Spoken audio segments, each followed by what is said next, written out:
Hey, thanks, Eric, and thanks to SIMSA for inviting Royal Helium to speak with you all today. My name is Andrew Davidson. I'm the president and CEO of Royal Helium, a helium gas exploration and production company headquartered here in Saskatoon. Uh, we're quite pleased to be based here. All of our activities are in Saskatchewan. Our properties are all in Saskatchewan. Our management team and the lion's share of all of our contractors and service providers are based here in the province, and we take a lot of pride in that.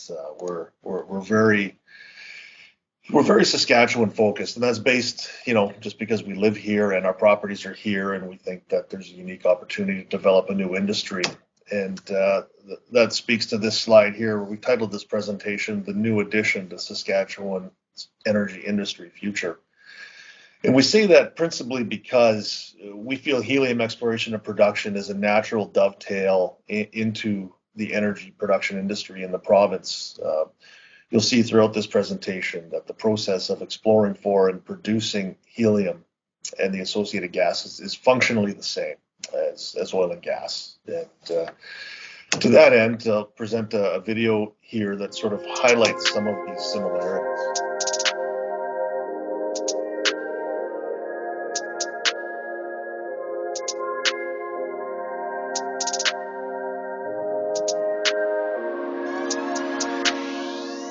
Hi, this is Andrew Davidson with Royal Helium, drilling our first helium well here in the Climax District.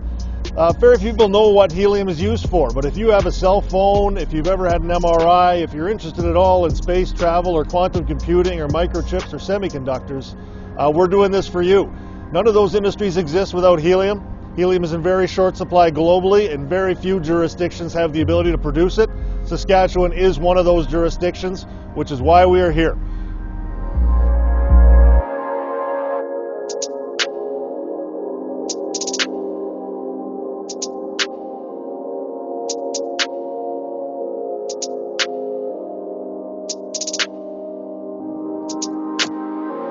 So you notice there that drill rig probably looked familiar to anyone who's involved in the oil and gas space, and that's because that specific drill rig came to us from a Crescent Point drill site. It is, in fact, a standard oil and gas drilling rig. Just in our case, it's drilling for helium. It's conventional super single, drilling down to depth for us. It's very much identical to oil and gas drilling in virtually every way. So why are we looking at helium? Why do people care about it? Well, very few people know about helium. Helium is actually one of the most abundant elements in the universe, but quite rare on Earth in economic quantities. Cannot be manufactured. It's a non-renewable resource, completely inert, does not react with anything, does not combine with anything. And is formed through the natural decay of uranium and thorium down in the Precambrian basement and below, which is one of the reasons why it's in Saskatchewan, and we'll get into that. Globally, helium is produced universally as a byproduct of natural gas production, and specifically conventional natural gas production. And that's important for a couple of reasons. Saskatchewan is, in fact, the only region currently on Earth that drills primary helium wells, which means wells drilled where the target product is helium. It provides a number of advantages to do that here in Saskatchewan. We'll get into the economics of it a bit later, but first I want to talk about why helium matters, who uses it. It's not just balloons, although it is still about 8% balloons in North America. So what I've got on screen here is a side-by-side comparison of the North American helium demand market and the Japanese helium demand market. And these are important to compare and contrast. The U.S. market, which is a proxy for the North American market in general, is dominated by healthcare and more specifically MRI machines. Helium is used in MRIs as a superconductor and a supercoolant. As the MRI is operational, it keeps the magnets that are spinning from melting, and which is obviously pretty important. And so that's its use there. That's about 20% of demand in North America is the MRI market. There are some other pulmonary medical tests that are using helium as well. Other major uses would be welding, laboratory research, and specifically university laboratory research. Balloons still account for about 8%. And then we get into the more interesting areas to me. That would be the high-tech industry, high-tech manufacturing, fiber optics and electronics, etc.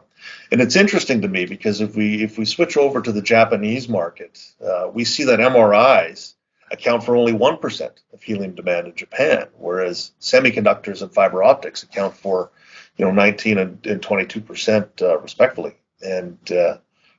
Sorry. And it leads to the question, are they not doing many MRIs in Japan? And the answer is no. The chart below here shows they actually have more MRI machines per capita than anywhere else in the world. So what it shows is the very, very important nature of helium in the high-tech industry. And as manufacturing continues to ramp up of smartphones, semiconductors, microchips, fiber optics, LCD screens, you name it, the demand for helium continues to rise. And another note that I have to make here on the demand side is that neither of these charts include in any major way two new up-and-coming demand sources being rocketry and quantum computing. On the rocketry side, it's used extensively in every shuttle launch, every satellite launch. Anything that leaves the atmosphere involves helium as a coolant and as a purge gas and fuel tanks because of its inert nature. Will not react, will not combust. And the quantum computing side, it's obviously used as an industrial coolant. And these are becoming two major sources of demand. Specifically in the U.S., the largest single customer for helium is, in fact, NASA. On the supply side, we've seen a major shift over the last decade as to where helium comes from. Historically, the United States has dominated production and sales of helium from conventional natural gas wells in the southern U.S. It's important that I said conventional natural gas wells because helium is not produced in shale gas. Helium is not contained within shale. Shale is actually the cap rock in many cases, so it does not permeate. So what's happened in the U.S. is it has not been able to recharge what they call their strategic helium reserve.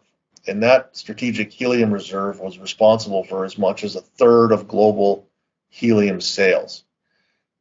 Sales from the helium reserve started to decline in 2013 and were pulled off the market completely in 2018, which sent a real price and supply shock throughout the global helium market. And there's been no increase in supply from the U.S. since that time. It's left a gap between supply and demand, which is currently trying to be filled by jurisdictions like Qatar and Russia, who both have major helium production facilities at their LNG plants, again, stripping helium out of conventional natural gas. But it creates an opportunity for other jurisdictions within North America to really step in and become a major player in the North American and, in fact, the Western world helium markets. And the best jurisdiction that we can find for that is Saskatchewan for a number of reasons. So we envision Royal Helium, some of our other companies in the province that are operating, like North American Helium or the Wild Group, really stepping up and playing a large role in securing helium supply for North America and the Western world. Japan specifically has approached a few different occasions as a potential trade partner on helium. So that supply-demand mismatch that we saw in the last two slides really leads to this slide, which is showing the pricing environment for helium. And you see a major spike in 2018, and you also note that that's the last date where pricing is available. That is the last auction out of the strategic helium reserve in Amarillo, Texas that I spoke of earlier. And the price more than doubled between 2017 and 2018, and there have been no subsequent auctions. So that's the end of publicly available price points. The helium market operates on long-term contract between producer and purchaser. So the pricing is not publicly available anywhere. Everything becomes anecdotal in conversation with producers. To that end, anecdotally, the price has remained higher than $280 US per MCF, so a touch higher than natural gas. We've heard prices on the spot market as high as $1,500 US for a tank of liquid helium. So the price has gone a bit parabolic. We don't anticipate it staying that way as additional supplies from us and our competitors come to market. but we think that the resting point is above $280 US. So how do you find a helium deposit? Well, you start with jurisdiction. Helium, again, is only formed from the natural decay of uranium and thorium. So you look to jurisdictions that have high concentrations of uranium at depth. And Saskatchewan jumps out to the front of the pack there with some of the highest concentrations in the world. Other places that boast similar geology, places like Wyoming, Kazakhstan, etc. So that's where you start, and from there you get into traditional oil and gas exploration techniques. So we start with a detailed review of existing well logs from oil and gas wells that have been drilled in the province, looking for gas tests that returned a result for helium. So that looks something like this. I mean, this is a modern well log. This is, in fact, our Climax 1 well, drilled at the town of Climax here, spudded on January 6th of 2021. So the logs look different in that these are very nice to look at. They're very colorful, whereas the ones we review are black and white and much older, but the data remains virtually the same. And so you start there looking for gas zones and potential reservoirs.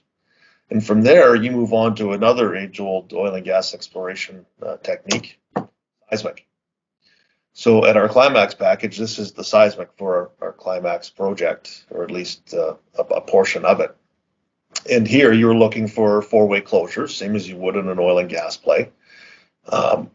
Those four-way closures are quite obviously present here on the Climax project. So that's a good indication that to the extent there is any gas at depth, it's going to be trapped within that four-way closure. So next we have to look for a source, and that source is shown through triaxial magnetics. And so what triaxial magnetics shows is areas of basement uplift in the Precambrian basement that would imply an event that would allow the gas that's created at depth to leak out of the Precambrian basement and be accumulated in an overlying trap. So we flew this, a helicopter-borne survey, and then we matched the two together. And you look for areas of overlap between magnetic uplift and seismic closure. And we at Royal found a significant area of crossover within our Climax field. This is a zoomed in version. These are our 7 initial drill targets at Climax. We've drilled 3 of them now and are testing them as we speak.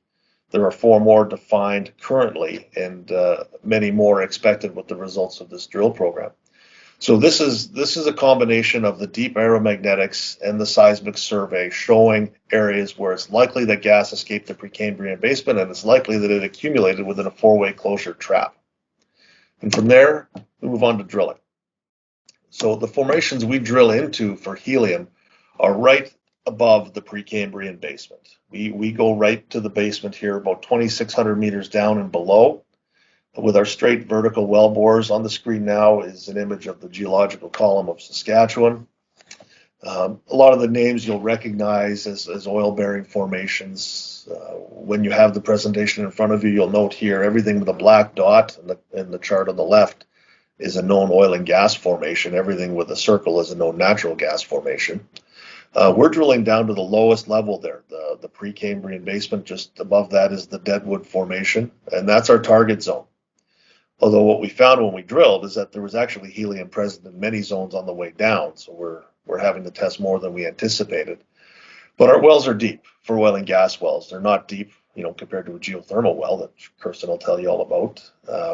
But at 2,600 meters, we set our intermediate casing point down at 2,100 meters, which is below most productive oil and gas wells in this region. And we go further still. So we learned a lot in that drill program, going through all the oil and gas zones and all the zones all the way down to the basement and even testing the basement rocks themselves. A very interesting program. So why do we do it? Because they're extremely economic wells, provided that the gas is there as we expect it to be. These are wells that pay back the drilling capital in about 6 months. With a production life of in excess of 10 years. So what we show on the screen here is a typical decline curve for a purpose-drilled helium well in Saskatchewan. The red line on the chart is actually an accumulation of all well bores drilled for helium in Saskatchewan, specifically the Wilhelm pool up by Swift Current. And that's where we build our production profile. So how do we think these wells will produce over time? This is what it looks like. A relatively stable production state over the first 5 years, with the decline coming in after that, and still an economic producer by the end of the 10-year period. And with a payback period of 6 months, that essentially means 9.5 years of profit. So that's why we're doing it. It's very economic to produce. And we benefit greatly from the government of Saskatchewan's very reasonable royalty rate on helium.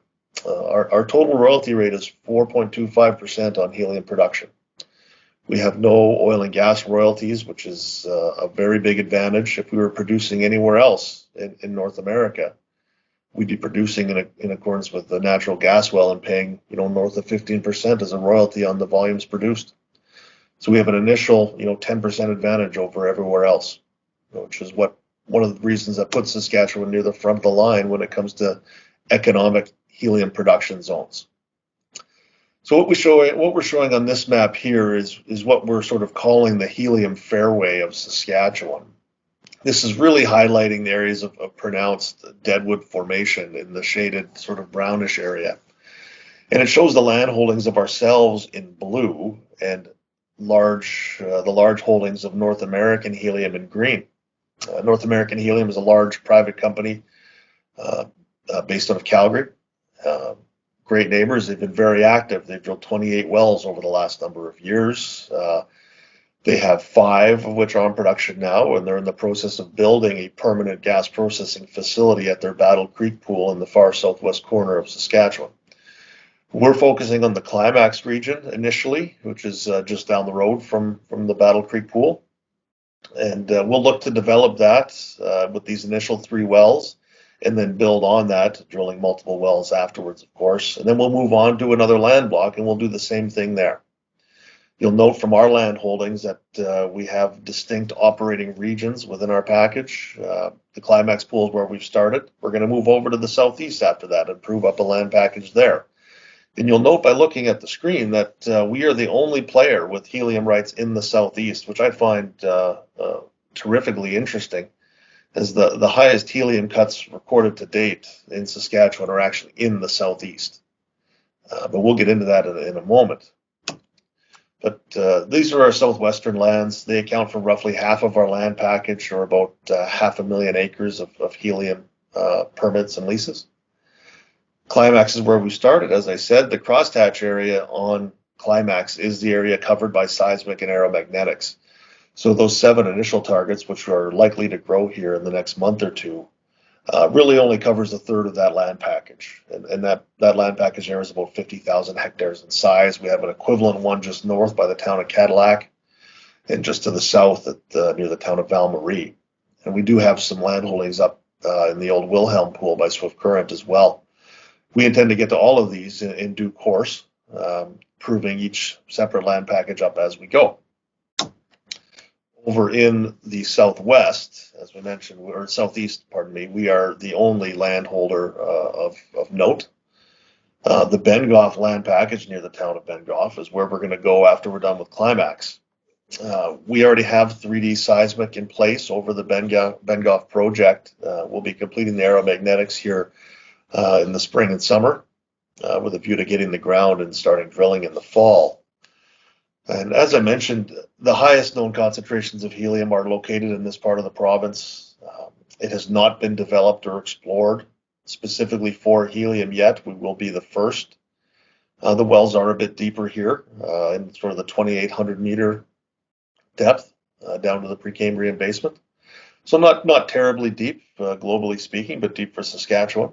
And you have to drill through the potash formation, which can provide some interesting drilling challenges, but it's not new.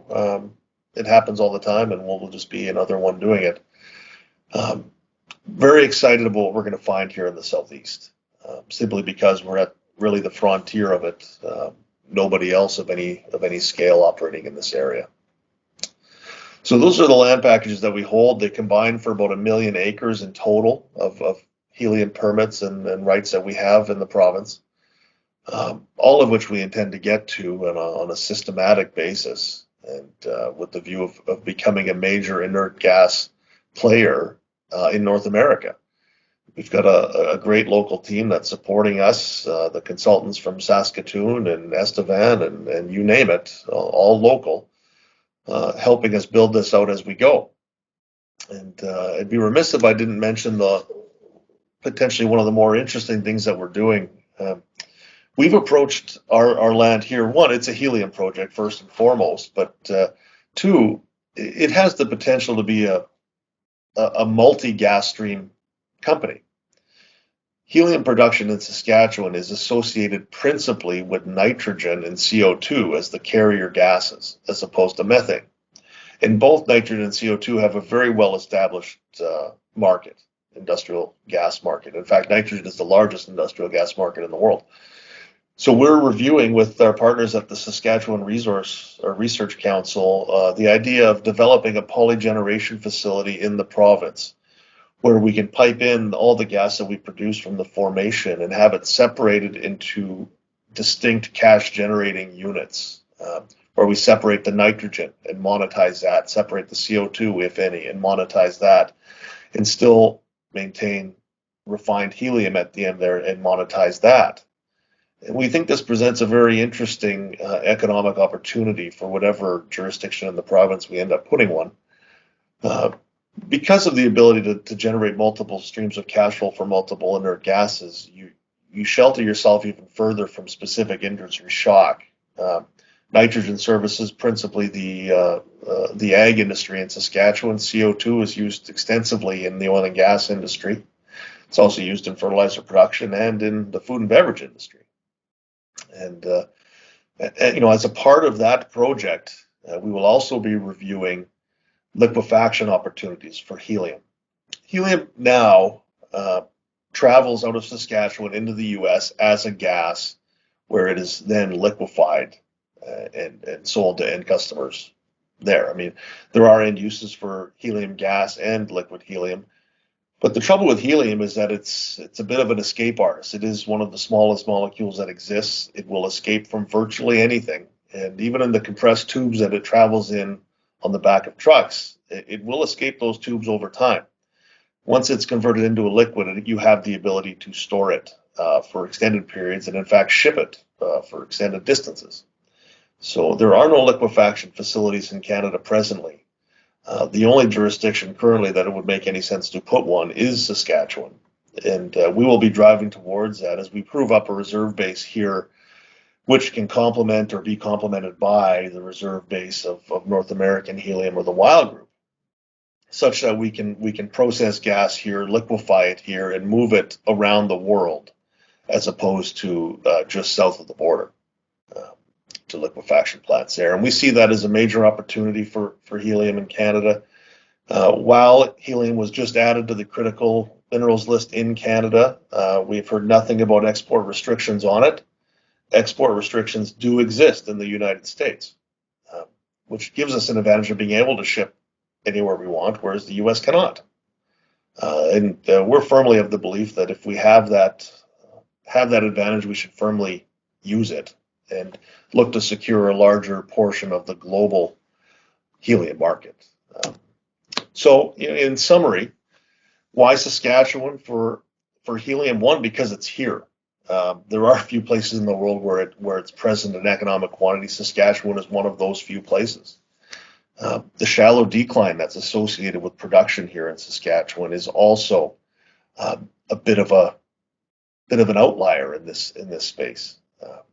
The high commodity price cannot be ignored. Prices of $300 plus US per MCF is phenomenally higher than most other natural or inert gases. The economic opportunity is very, very large. The quick payback of capital, always important when making an investment decision, how fast you get your money back. Well, in the helium industry, it's 6 months. 6 months from when you turn a well on, you'll be paid out your capital. And Royal Helium has one of the largest helium land packages in North America. In fact, it's only exceeded by our neighbors, North American Helium, large private company.